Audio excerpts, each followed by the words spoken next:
ठीक है। जैसे भगवान शंकर काय पे बैठे हैं? बोलो, नंदी पे काहे बैठे हैं? नंदी क्यों, किसका स्वरूप है नंदी? शंकर जी नंदी पर क्यों बैठे हैं? दुर्गा जी शेर पर क्यों बैठी हैं? गणेश जी चूहे पर क्यों बैठे हैं? और मां भगवती सरस्वती हंस पर क्यों बैठी हैं? कारण जानते हो? नहीं, सुनो। शंकर जी बैल पर नहीं बैठे, शंकर जी का वाहन नंदी नहीं है, नंदी धर्म का प्रतीक है। नंदी किसका प्रतीक है? जोर से, जोर से। इसलिए अभी हमारे देश के प्रधानमंत्री जी ने जो नई संसद भवन बनवाई, उसमें आपने देखा होगा सेंगोल की स्थापना की। सेंगोल का नाम सुना होगा उस टाइम पर। क्या था वो? उस पर ध्यान से देखा हो तो उसमें नंदी महाराज बने थे कि नहीं? बोलो हाँ। पहले के जमाने में एक राजा जब दूसरे राजा को राजगद्दी सौंपता था तो सेंगोल देता था। वो धर्म का दंड था। वो कौन सा दंड था? धर्म दंड। उसे उस जमाने में क्या आज सेंगोल बोला जाता है, उस जमाने में उसे धर्म दंड बोला जाता था। ये देखो टीवी पे आप देख सकते हैं, ये सेंगोल है। ये कौन सा दंड है? जोर से, धर्म दंड। इस पर नंदी बैठे हैं, ध्यान से देख सकते हैं आप। अब मुझे बताओ कि नंदी किसका प्रतीक है? जोर से, जोर से। हाँ, शंकर जी बैल पर नहीं बैठते, शंकर जी धर्म पर सवार होकर के चलते हैं। धर्म पर। नंदी किसका प्रतीक है? धर्म का। तो शंकर जी धर्म पर बैठे हैं, ना कि बैल पर। क्योंकि उसे आप बैल ना समझिए, वो धर्म का प्रतिनिधि है। हाँ या ना? जैसे भारत के प्रतिनिधि प्रधानमंत्री हैं। आज प्रधानमंत्री जी दुनिया में जाते हैं तो किसका प्रतिनिधि बनकर जाते हैं? बोलो, भारत का प्रतिनिधि बन के जाते हैं, भारत की बात लेकर जाते हैं। उसी तरह धर्म का प्रतिनिधि कौन है? नंदी महाराज। इसलिए शंकर जी के द्वार पर नंदी बैठते हैं और शंकर जी नंदी पर चढ़ते हैं। धर्म पर। धर्म के पांव कितने होते हैं? 4। सत्य, दया, दान, तप। आपने शंकर जी के मंदिर, आप में से कितने लोग शंकर जी के मंदिर गए हैं? चलो बताओ, शंकर जी के मंदिर में जो नंदी महाराज हैं, उनके कितने पांव अंदर हैं और कितने पांव बाहर हैं? कितने पांव आपको दिखते हैं बाहर? कितने मैया? कितना पांव बाहर दिखते हैं नंदी जी की? जोर से। नंदी के 3 पांव अंदर की तरफ होते हैं और 1 पांव बाहर। गौर से देखना यदि आप जाओ तो। क्यों? क्योंकि धर्म के चरण 4 होते हैं। कलयुग में ना सत्य समाप्त सा हो गया। समाप्त मतलब जरा बचा है। सत्य समाप्त सा हो गया। सत्य, दया, दया समाप्त सी हो गई, इसलिए गली गली मांस बिक रहा है। सत्य, दया। तप, तपस्या बची नहीं। केवल दान। 1 पांव बाहर है, मतलब इस कलयुग में केवल दान के बल पर यह धर्म चल रहा है, यह संस्कृति चल रही है। आप दान पुण्य करते हैं तो कुछ भले काम चल रहे हैं समाज में, राष्ट्र में। 1 पांव बचा है धर्म का, बाकी 3 पांव टूट चुके हैं। ये उसका प्रतीक है। भगवान शंकर भभूति रमाते हैं। क्यों? राख रमाते हैं। राख। क्यों? शंकर जी कहते हैं कि भाई देखो, आप कितना भी क्रीम पाउडर लगा लो, कितना भी अपना घमंड में चल लो, लेकिन बनना तो एक दिन, बोलो, बनना तो एक दिन। अच्छा, आप में से कितने लोग एक दिन राख बन जाएंगे? सब? अच्छा ये बताओ, तो शंकर जी बोले बाद में बनेंगे, हम पहले ही लगा के चले। राख लेके चलते हैं शंकर जी। क्यों? आप भी जरा एक पुड़िया में राख रख लिया करो और देखते रहा करो कि एक दिन राख बनना है। घमंड किस बात का करें जब राख बनना है तो। शंकर जी ये राख लगाकर समाज को मैसेज दे रहे हैं, दुनिया वालों किस घमंड में जी रहे हो? ये राख देख रहे हो हमारे ऊपर? राख बन जाओगे। मेरे भाई, मैं घमंड नहीं करता, मुझे पता है मुझे एक दिन राख बनना है। हाँ या ना?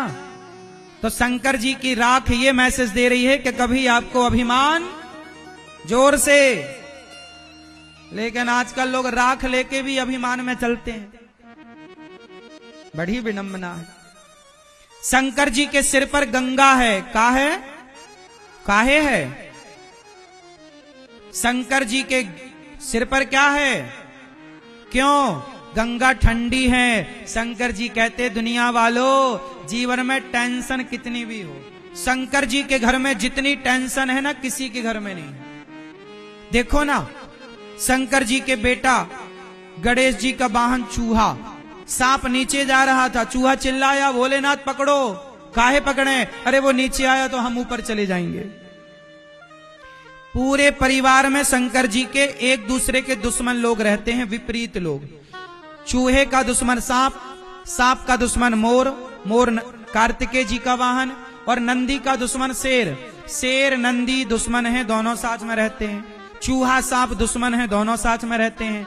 और मोर और सांप दुश्मन है और दोनों साथ में कहा? शंकर जी के घर में रहते हैं। शंकर जी इतनी टेंशन में हैं, लेकिन समाज को कह रहे हैं दुनिया वालों, जीवन में कितनी भी टेंशन परेशानियां हो, पर दिमाग को सदा ठंडा ही रखना चाहिए। इसलिए शंकर जी गले यहां पर सिर पर गंगा के, दिमाग में टेंशन नहीं, ठंडे दिमाग से सोचो। यदि आज आपने दिमाग को ठंडा रखा तो समस्या है तो समाधान मिलेगा जरूर, बस ठंडा रखना। आप गर्म कर लेते हैं तो समाधान नजर नहीं आता, आप और टेंशन पाल लेते हैं। बात सही है? इसलिए कितनी भी गुस्सा आए, कितना भी विपरीत समय आ जाए, पर दिमाग को ठंडा क्या करना मेरी मां? क्या करना? चलो और सुनो। तो शंकर जी इतनी सारी बातें सिखा रहे हैं।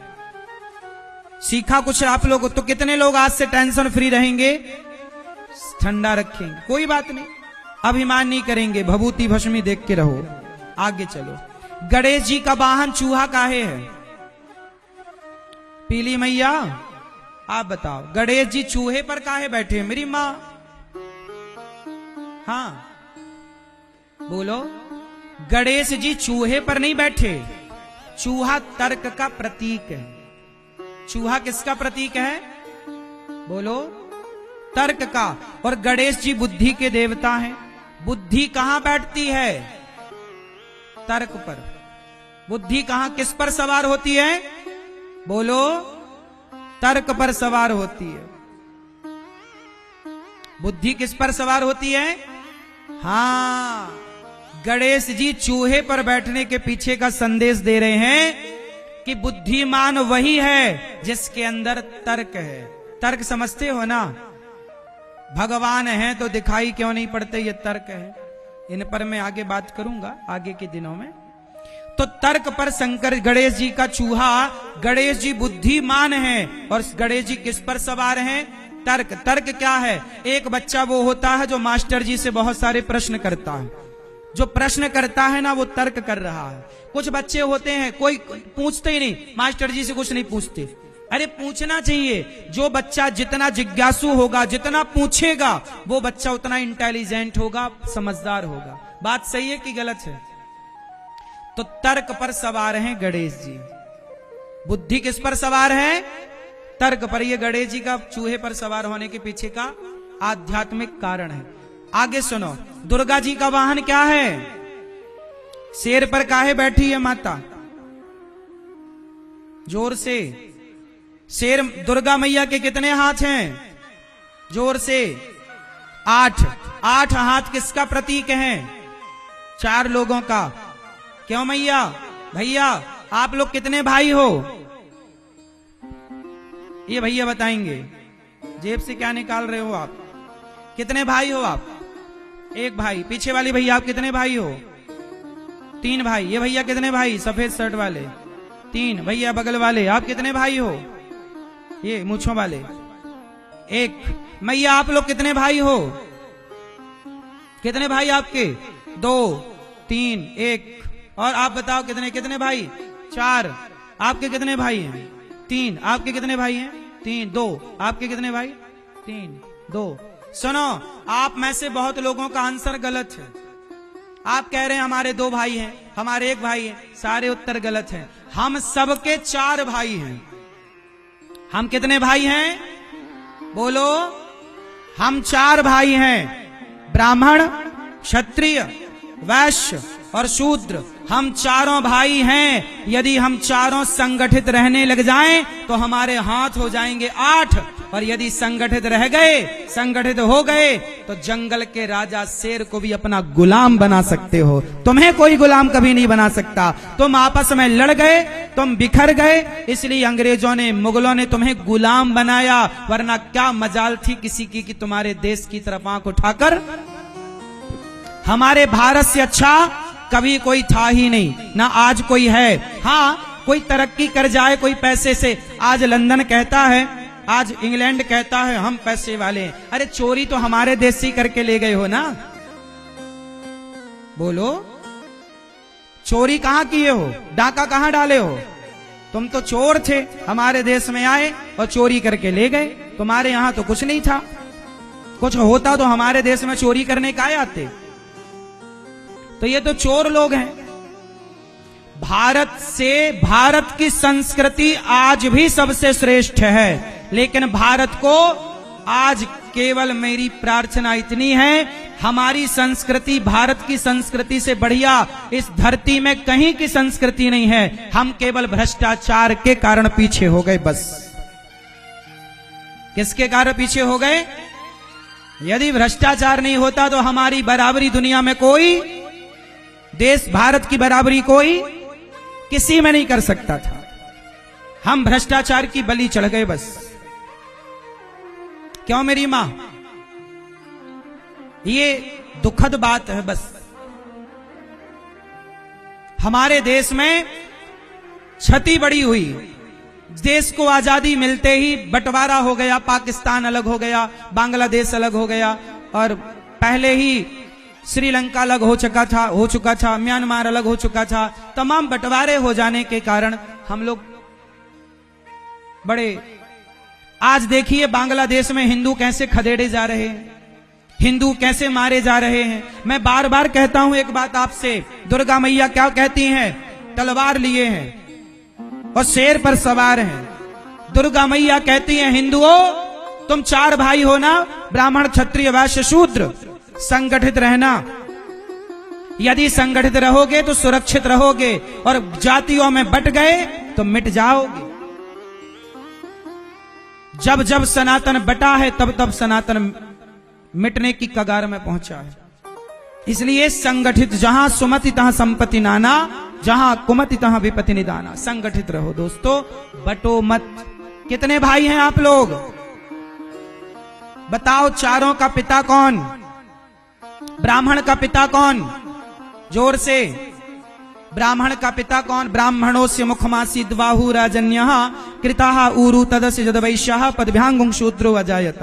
ब्राह्मण के पिता भगवान, भगवान से ही, भगवान के मुख से ब्राह्मण पैदा हुआ, भगवान की भुजा से क्षत्रिय पैदा हुआ, भगवान के जंघा से वैश्य पैदा हुआ, और भगवान के चरणों से शूद्र पैदा हुआ। तो तुम चारों का बाप तो एक ही निकला ना?